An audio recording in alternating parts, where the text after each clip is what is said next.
only cutting 500 full-time equivalents, not only did they cut all of the specialist courts, including the Murray Court, the Special Circumstances Court, they also outsourced court reporting, which is a mess we are still trying to fix. So whilst the member for Clayfield continues to criticise the hard-working public servants in my department, they have been working hard to fix the mess that the member for Kawana left.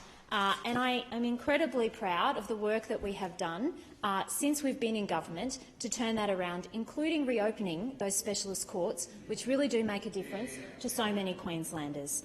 I am proud to be part of a government who invests in important services to keep Queensland safe. I want to thank my department, the statutory bodies and the team for their assistance with my first estimates hearing. I want to thank the committee chair, Peter Russo, and all committee members, and I commend the report to the House. I call the member for Noosa. Thank you, Mr Acting Speaker.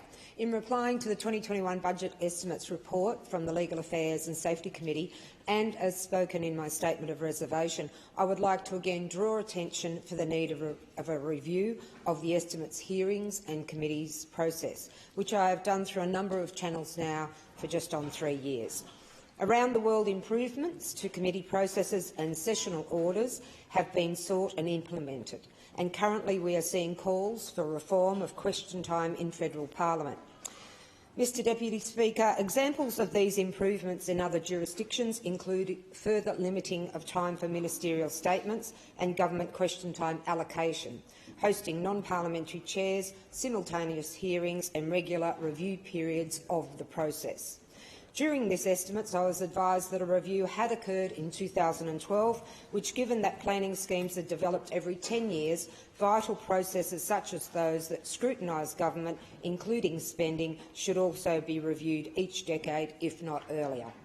As written to the Premier, the CLA, and in last year's statement of reservation, there have been several suggestions for improvements from current and previous MPs, and we have heard some heated comments during this sitting on MPs' concerns. We should have no anger or fear regarding working to become more efficient. Efforts that save time and costs, such as all questions, including from visiting members granted leave to attend hearings, to be taken on notice, should be considered. Hearings can then be dedicated to follow-up questions to these. Resources, as a result, are targeted versus departments preparing for questions never asked. Given the backlog of issues yet to be dealt with and frustrating our communities, I have no doubt resources saved can be deployed elsewhere, including urgently resolving our housing crisis and many other priorities. Mr Acting Speaker, Queenslanders are increasingly disillusioned by processes that are not in line with their expectations and that are no longer fit for purpose. An independent review of all committee processes, including the Business Committee, is beneficial to the process and to the people of Queensland and should be a priority in this term.